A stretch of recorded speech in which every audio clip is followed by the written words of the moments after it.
The charity gala took place on the top floor of a downtown Chicago hotel, where floor-to-ceiling windows reflected the city lights like polished mirrors. Crystal glasses clinked softly. Conversations floated through the air.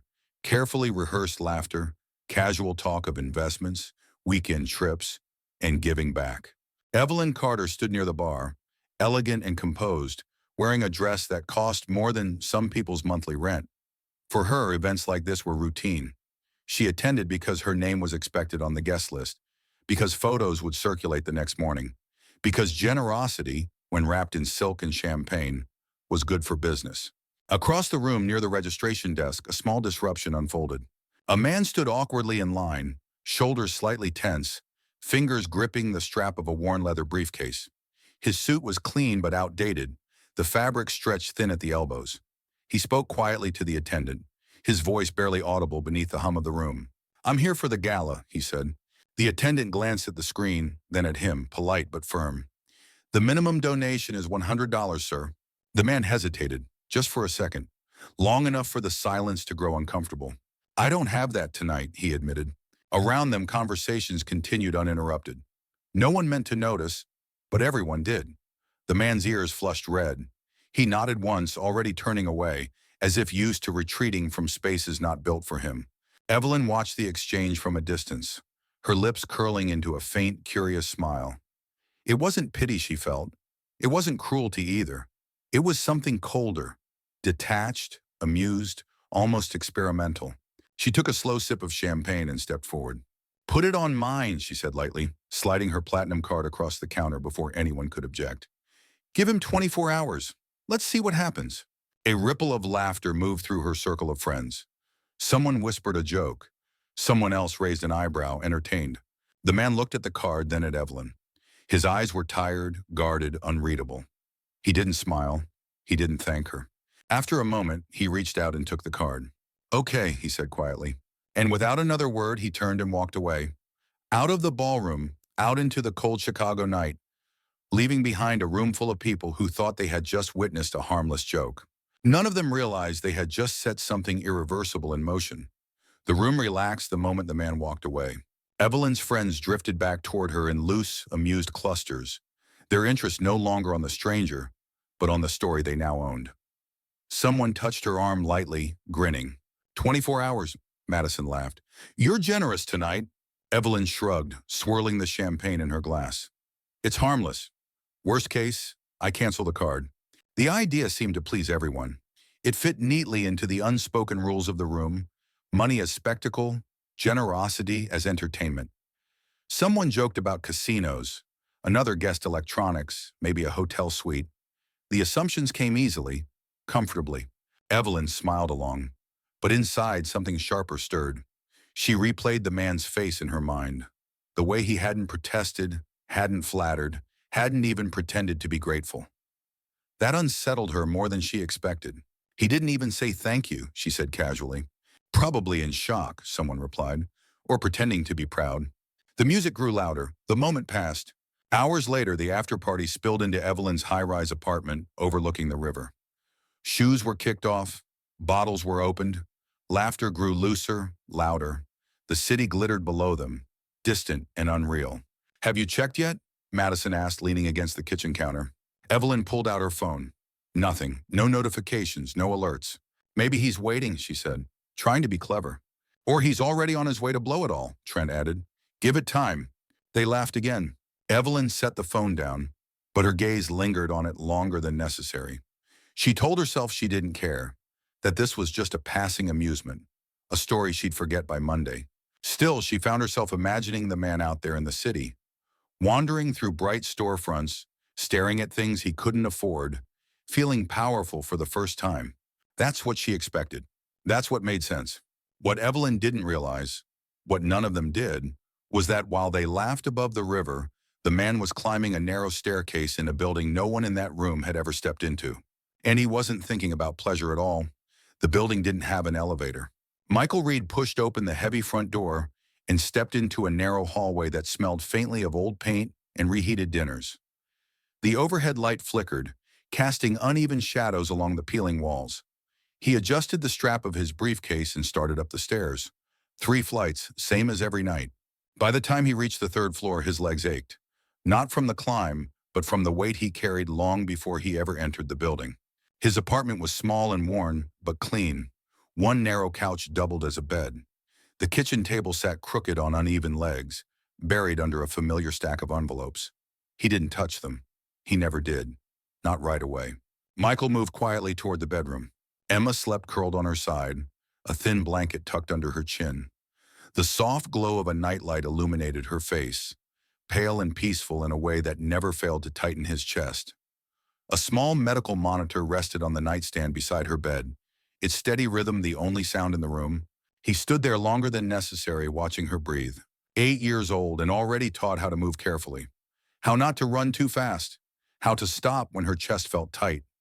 She had learned restraint long before most children learn freedom. Michael returned to the kitchen and sat heavily at the table. He set the platinum card down beside the envelopes, the metal catching the light. It looked out of place. Too clean, too smooth for a room like this. Hospital bills, past due rent, utilities marked final notice. He knew what the woman at the gala expected him to do. He knew how this story was supposed to end, from her point of view. He closed his eyes and rested his elbows on the table, fingers pressing into his temples. This wasn't about pride. Pride didn't keep the heat on. Pride didn't pay for medication. Pride didn't keep a child alive. Michael picked up the first envelope and opened it. Boston Children's Hospital. He didn't hesitate again. The apartment was silent except for the hum of the refrigerator. Michael sat alone at the kitchen table. The hospital bill spread open in front of him. Numbers stared back like a quiet threat. Too large, too final. He had memorized those numbers months ago, the way a person memorizes something that haunts them. $47,000. He turned the platinum card over between his fingers. It felt heavier than it should have, like it carried intention along with credit. Somewhere across the city, a woman was laughing with her friends, certain she already knew how this would end. Michael exhaled slowly and pulled his laptop closer. The hospital portal loaded at a glacial pace. He typed carefully, double-checking every digit. One wrong number could undo everything. His hands were steady, but his jaw was tight, muscles locked in familiar restraint. This wasn't excitement. This wasn't relief. It was necessity. He thought of Emma's last cardiology appointment, the doctor's calm voice, the word monitoring, the pause before "we'll need to schedule follow-ups." He thought of how she nodded like she understood, like she had already learned that her body was something to be managed. When the final screen appeared, "Confirm payment," Michael hesitated, not because he doubted the choice, because he understood the cost. Pressing that button meant accepting help that wasn't clean. It meant stepping into a story written by someone else, someone who expected him to fail. He clicked anyway. The confirmation appeared almost instantly. Payment successful. Michael leaned back in his chair and closed his eyes. His shoulders sagged, not in victory, but in exhaustion. One crisis, just one, had been pushed back from the edge. He opened a second tab. Rent, 3 months overdue. Then utilities. Then prescriptions. Each payment felt deliberate, measured, heavy with consequence. This was not spending. This was survival. At some point, the clock on the microwave blinked past 2 a.m. Michael shut the laptop and left the card on the table, untouched now, its purpose temporarily fulfilled. In another part of the city, a phone rested face down on a marble nightstand. Soon it would light up, and everything would change. Evelyn Carter woke up to soft morning light spilling across her bedroom and the dull pressure of a champagne headache. The city outside her windows looked calm, almost polite, as if the night before had never happened.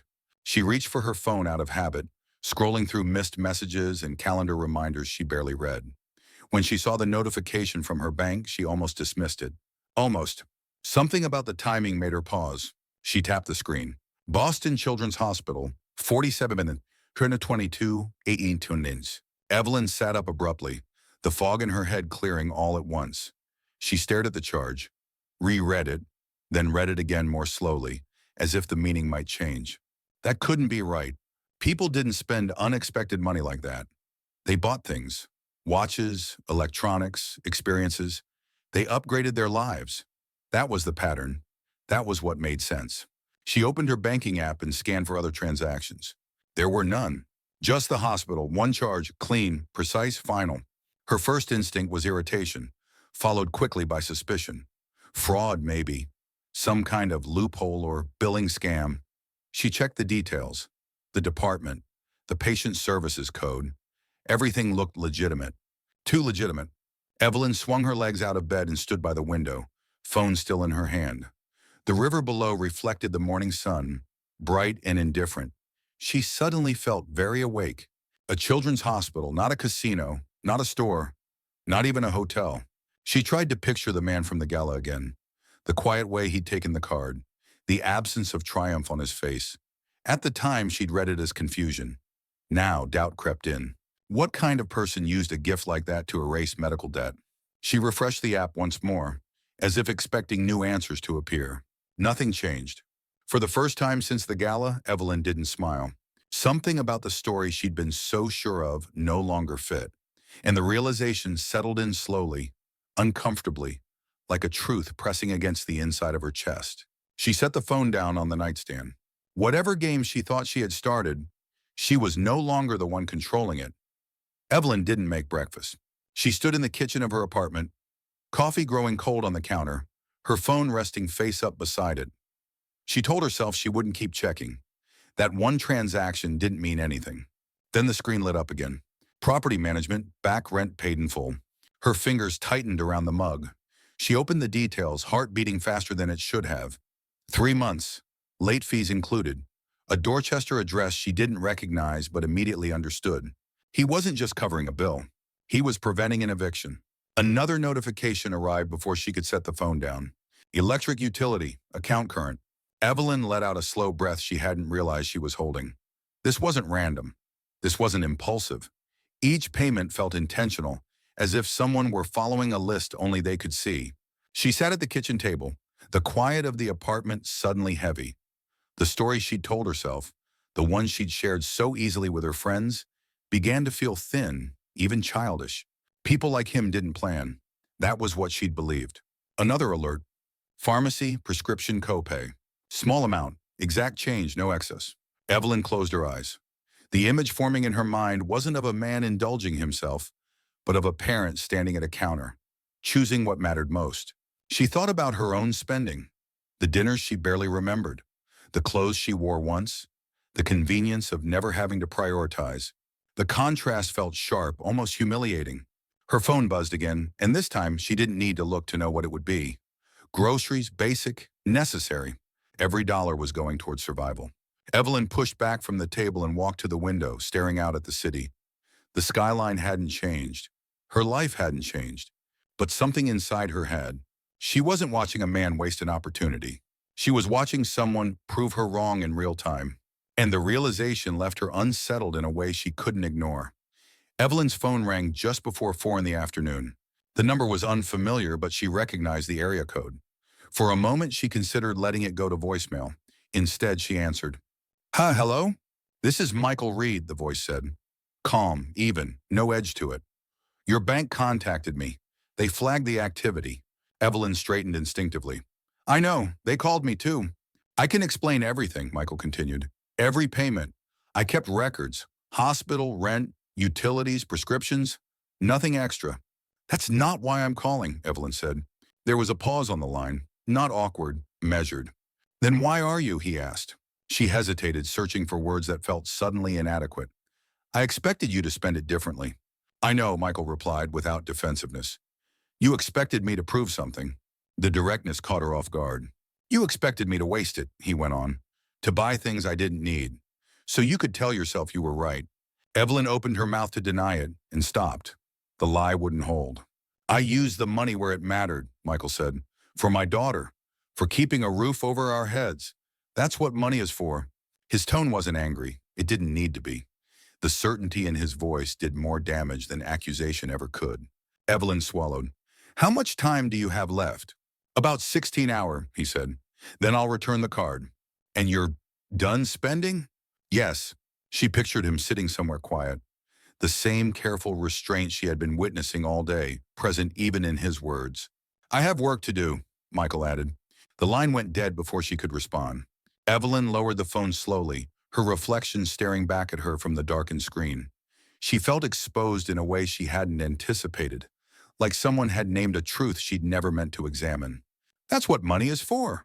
The sentence echoed in her mind, heavy and unshakable. And for the first time, Evelyn understood that the conversation wasn't over. It had only just begun. Evelyn didn't plan the drive. She told herself she was just curious, that she wanted closure before the 24 hours were up. But as her car moved farther from the glass towers downtown and into quieter streets, she understood that curiosity wasn't the whole truth. The neighborhood was older than she expected. Narrow roads, brick buildings with faded paint, storefronts that looked like they had survived more years than anyone inside the gala ballroom had been alive. She parked a block away from the address she'd memorized, suddenly aware of how out of place her car looked. The engine ticked softly as it cooled. Evelyn stayed inside longer than necessary, hands resting on the steering wheel. She didn't go in. Instead, she walked. A laundromat hummed on the corner. A small grocery store displayed hand-lettered signs in the window. Kids played in a cracked stretch of concrete that passed for a playground, their laughter sharp and unfiltered. Then she saw them. Michael stepped out of the building with his daughter, Emma's hand resting lightly in his. The girl moved carefully as if every step was measured. Michael adjusted his pace without thinking, his attention entirely on her. They stopped at the corner. Emma pointed to something in the store window. A toy, Evelyn guessed. Michael crouched down, speaking quietly. The girl listened, nodded, and they walked on without going inside. No argument, no disappointment loud enough to be heard. Just acceptance. Evelyn watched until they disappeared down the block, the moment settling heavily in her chest. There was nothing dramatic about the scene. No tragedy on display. Just a father managing limits his child never asked for. She returned to her car and sat there staring through the windshield. The city around her felt different now. Less abstract, less distant. For the first time, Evelyn understood that what unsettled her wasn't guilt. It was recognition. She had never needed to think about what mattered most. Michael Reed did. Every single day. Michael arrived just after sunrise. Evelyn's building was quiet at that hour, the lobby still half asleep beneath soft lighting and polished stone. He stood near the entrance, worn shoes planted carefully on the marble floor, holding a thin folder under one arm.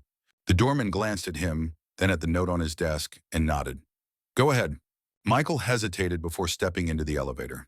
He had calculated the timing deliberately, early enough to avoid attention, early enough to finish this cleanly. Evelyn was already waiting. She opened the door herself, dressed simply, her expression guarded but alert. For a moment, neither of them spoke. Michael extended the card first, then the folder. Everything's in there, he said. Every transaction, every receipt. She took both without opening the folder. How much is left? I didn't check, he replied. I only tracked what I spent. He named the number calmly. Hospital, rent, utilities, prescriptions, groceries. No embellishment, no apology. You didn't buy anything for yourself, Evelyn said quietly.